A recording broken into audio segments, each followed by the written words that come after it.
Okay, so this is the problem. We're asked a confidence interval with the price of gasoline for 30 gas stations was 4.29 and standard deviation was 0.29.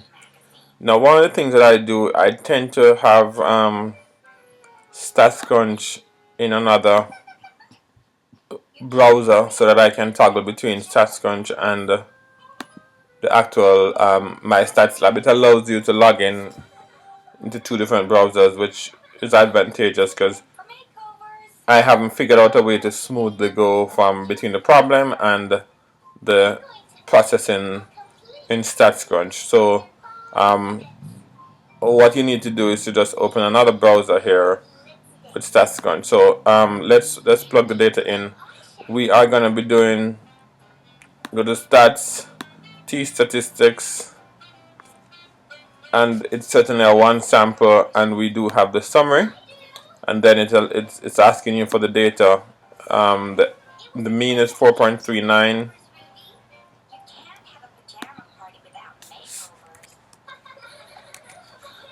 And the standard deviation is 0.29.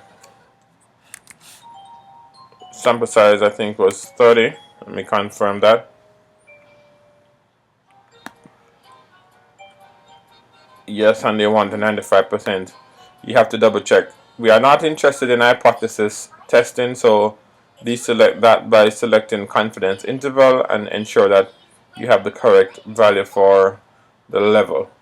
And then you hit compute and it spits out the answers. So the lower limit is 4.281 and the upper limit is 4.498.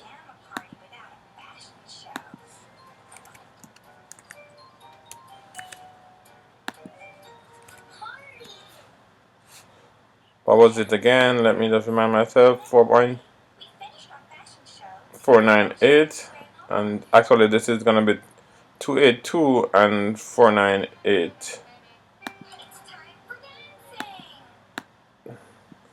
282 and 4.498. We go ahead and check our answers and we get very good. Move on to the next part. Now this is where it becomes interesting, and I have a little trick to show you. For the 90% confidence interval, now all they're asking us to do, if we only want to get a range for 90% interval, you go back to your StatsCrunch, and instead of re-entering all the data, because everything remains the same except for one parameter. So if you click on options and edit, then you can go ahead and change this to 90% and then hit compute, and it spits out the edited response, which now goes to 4.300 and 4.4, and that's going to be 4.480. So it's 300 and 480.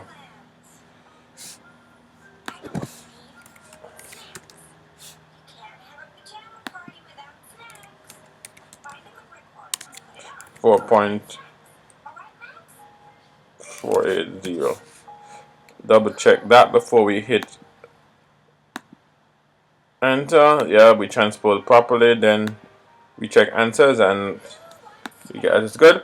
The next part, again, we are changing to 60 stations and we want to go to 95%. So if you go back to your window that has My Stats Lab open and click on options and edit, we want to change this to 60 gas stations. So we're increasing our sample size up to 60, and we want to see what the 95% interval gives us, and then click compute. We end up with 4.315 and 4.465. So it's 315 and 465.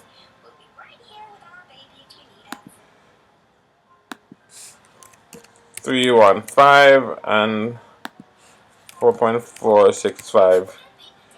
I think it was, and just to be sure, Let's check our answers. And that's how you work a problem like this using the technology. This is Rohan. Thank you.